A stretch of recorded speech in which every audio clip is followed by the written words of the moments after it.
Oxon 3 Comunicación Natural. Toyota. Renfe. Nuevo Espacio Elite. San Miguel. Coca-Cola. Universidad de Oviedo. El Ayuntamiento de Gijón y el Gobierno del Principado de Asturias. Patrocinan la 38ª edición de la Semana Negra. Hola, hola. Hola, ¿me oís? ¿Se me oye? Bueno, vamos a ver. Sí, esto nos... Fenomenal. Yo creo que ya se me oye, ¿verdad? Ah, que estamos.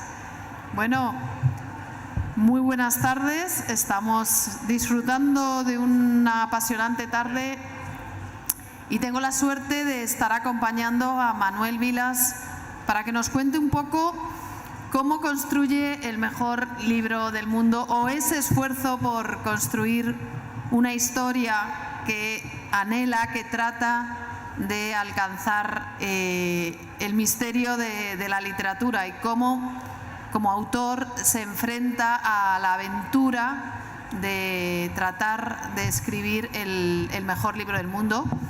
Aquí tenéis el libro y os recomiendo que en cuanto terminemos de presentarlo os lancéis a buscar un ejemplar que os lo firme para tener esa lectura del verano en la que os vais a reír, vais a reflexionar y vais a meteros en el mejor Vilas. Bueno, Manuel, cuéntanos un poco. Hola, buenas tardes.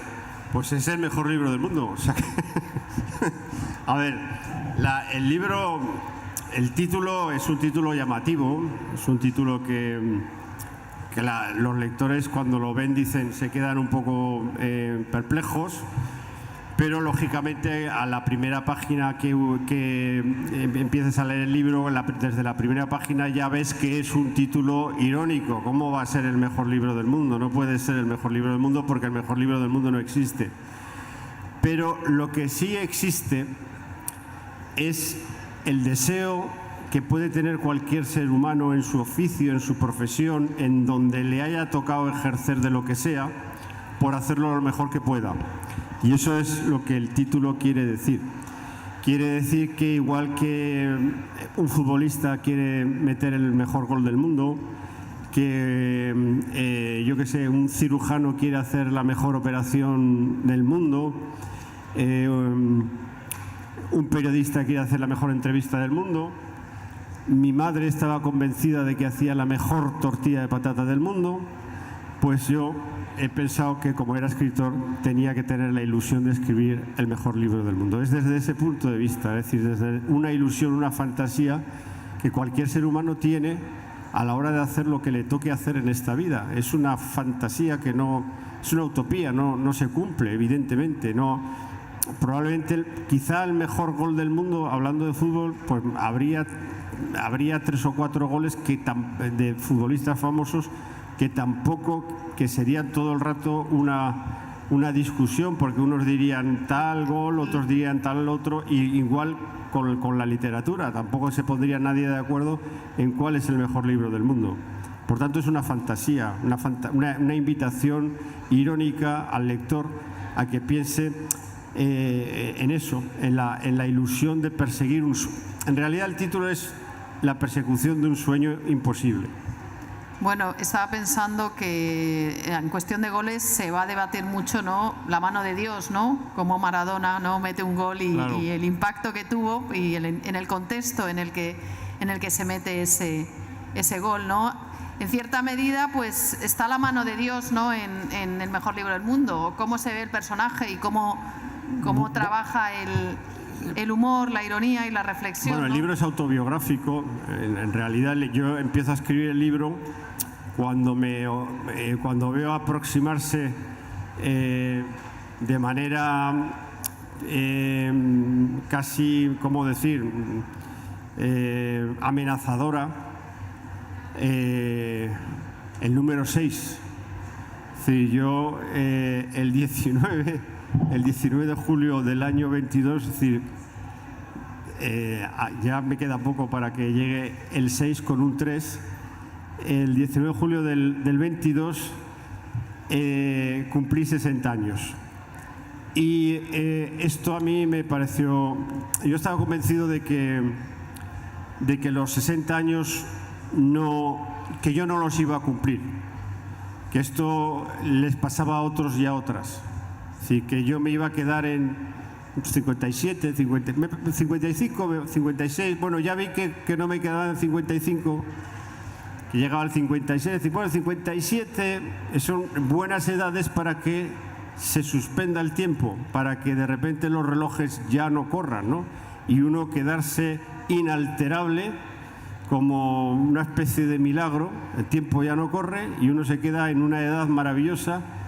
Yo diría que hoy en día pueden ser los 55 años o los 56, en donde un hombre o una mujer tiene muchísima experiencia ya de la vida, pero tiene algo maravilloso, todavía tiene futuro para ponerlo en práctica.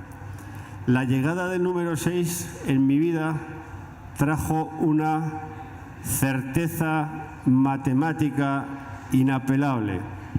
Es decir, las palabras están llenas de acepciones, pero los números no tienen ninguna acepción.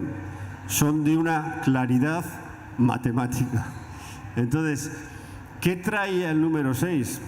El número 6 traía la certeza siguiente: usted tiene más pasado que futuro. Se ponga usted como se ponga, le digan a usted lo que le digan, es que los 60 son los 50 de no sé qué, es que con 60 años uno es un chaval. Vale, todo eso te lo van a decir, pero hay una certeza matemática: tienes más pasado que futuro. Entonces, eso fue lo que a mí me pasó. Luego ya me fui tranquilizando un poco, ¿no? Al principio, la llegada del número 6 y en estas también estoy rememorando el origen de cómo surge el libro. Recuerdo que quedé a comer en estos días, que yo había cumplido 60 años, con mi amigo Juanjo Millás, y se nos había muerto un amigo con 60 y pocos, con 63 años, ¿no? Y estábamos comentando, pues eso, que se nos había muerto un amigo con 63 años, y en estas Juanjo, con esa voz característica que tiene, me dice: Manuel, es que de los 60 a los 70 la gente cae como moscas. Entonces yo, cuando le oí esto a Juanjo, digo, me asusté, porque digo, claro, yo entré en los 60 y digo, igual no llego yo a los 70 y caigo como una mosca de estas, ¿no? Y eso también me urgió, me resultó también como una especie de mandato urgente para escribir el libro. Es decir, como decir, ten cuidado, que de los 60 a los 70 no está claro, o sea, que te puedes morir, que la gente se muere, que la mayoría de la gente se muere o se puede morir. Y luego, otra cosa más que me pasó, esto es el embrión del libro, fue que cuando cumplí también 60 años vino un recuerdo, porque a mí siempre me vienen recuerdos de mi padre y de mi madre. En este caso fue de mi madre. Un recuerdo que yo tenía sepultado en mi memoria, que de repente surgió al cumplir 60 años, que fue que cuando yo era crío recordé una escena familiar, pues que sería en el año 67 o 68, tendría 6 o 7 años, que estábamos comiendo mi padre, mi hermano y yo, o estábamos sentados en la mesa, y llega mi madre con una noticia. Y dice mi madre: ha venido un vecino nuevo a vivir a la escalera, ha venido un vecino nuevo. Y entonces, mi padre, a ver qué más decía, y dice: es un anciano de 60 años, dijo mi madre. Entonces, cercado por todos estos movimientos emocionales, la llegada del número 6, el recuerdo de mi madre, lo que me dijo Juanjo, el batital, pues empecé a escribir el libro, movido un poco por esa urgencia y por esa pesadumbre del paso del tiempo, ¿no? Y de querer de alguna manera detenerlo, ¿no? Así que... Y entonces vas haciendo una novela donde donde surgen muchas anécdotas y muchos viajes. ¿Cómo los viajes construyen tu universo literario? Entonces, como de alguna manera era casi un balance que que es un libro muy autobiográfico, entonces empecé a recordar otras cosas. Por ejemplo, es un libro que se asienta sobre una filosofía natural, sobre el pensamiento natural, sobre la inteligencia natural. Es un libro que se asienta en dos cosas. Otra vez mi madre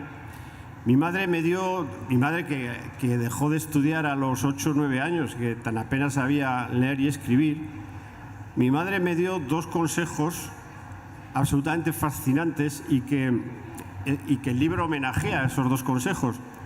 El primer consejo que me dio mi madre fue: hijo mío, sobre todo en esta vida no te conviertas en un muerto de hambre. Este fue el primer consejo. Y el segundo que me dijo, hijo mío, allí donde llegues, a donde vayas a trabajar o en donde acabes, procura no ser el último mono. Esta filosofía natural, estos dos consejos, me parecen absolutamente fascinantes. No creo que nadie que haya estudiado un máster pueda llegar a dar dos consejos más excelentes a su hijo o su hija. Con estos dos consejos presentes está escrito el libro y el mundo está visto, el mundo que yo cuento está visto desde esos dos consejos. Esos dos consejos, en realidad, dibujan la España presente, dibujan el mundo internacional, nos dibujan a todos los que estamos aquí y probablemente van a seguir dibujando a los que van a venir.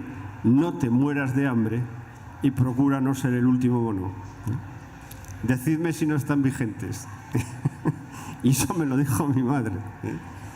Una persona que no tenía ni estudios ni nada. Es decir,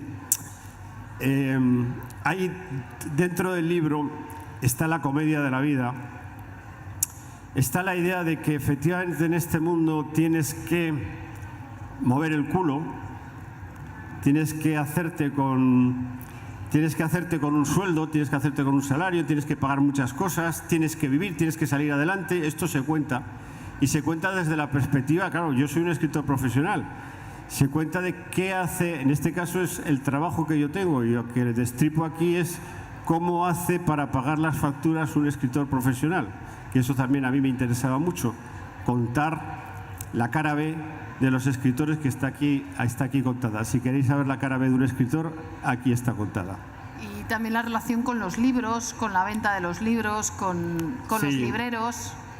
Había muchas cosas del mundo del escritor que yo no había visto. Yo cuando escribí el libro, cuando hablé con mi editor y tal, digo, es que esta parte del mundo de la literatura, sí, del mundo de la literatura, del mundo de los libros, del mundo de los escritores, conocemos la cara A.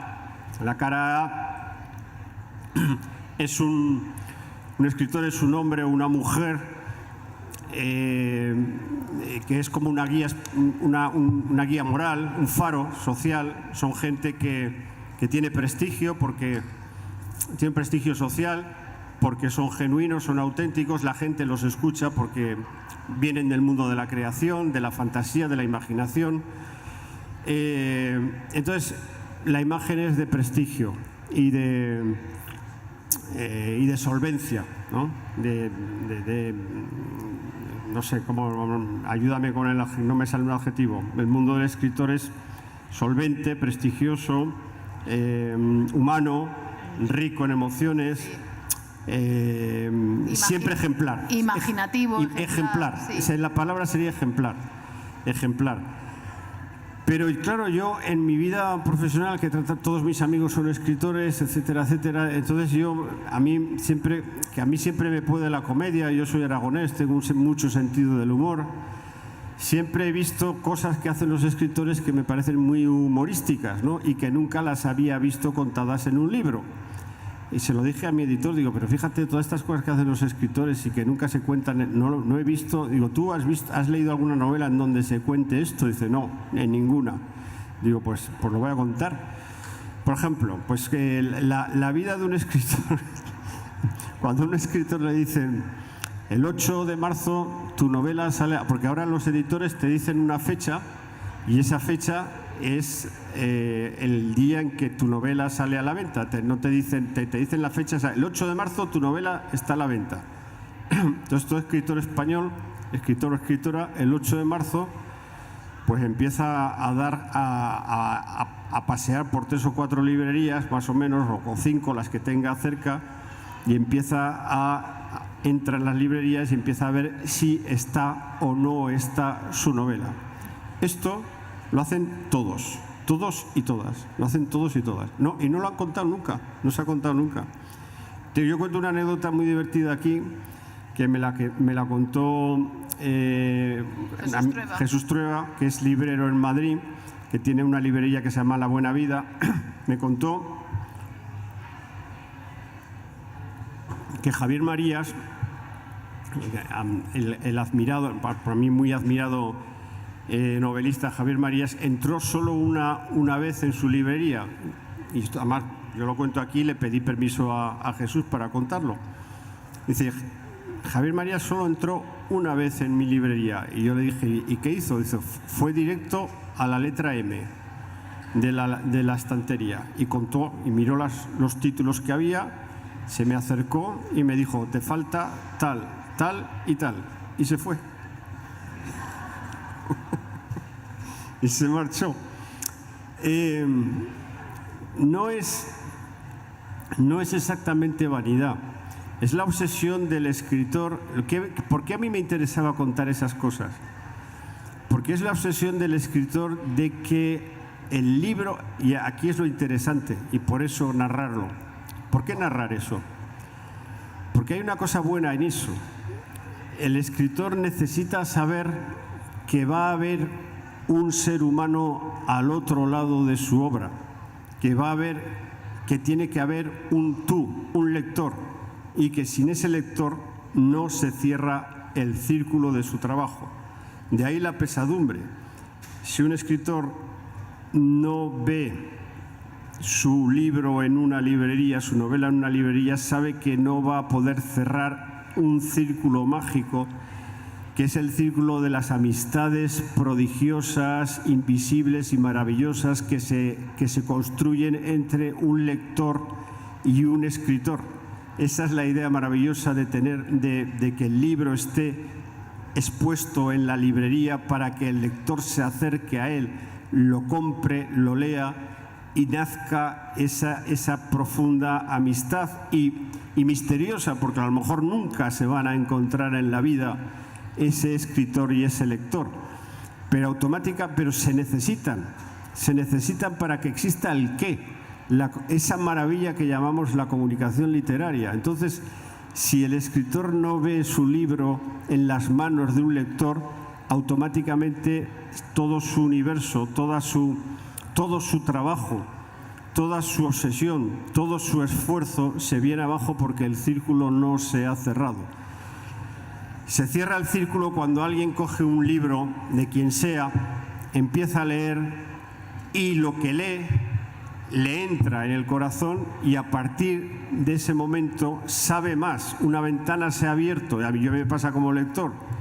Cuando yo leo un libro es porque me va a abrir una ventana. Si un libro no me abre una ventana, si un libro no me toca el corazón, no hay literatura. Me tiene que tocar el corazón, tiene que entrar en mi corazón ese libro.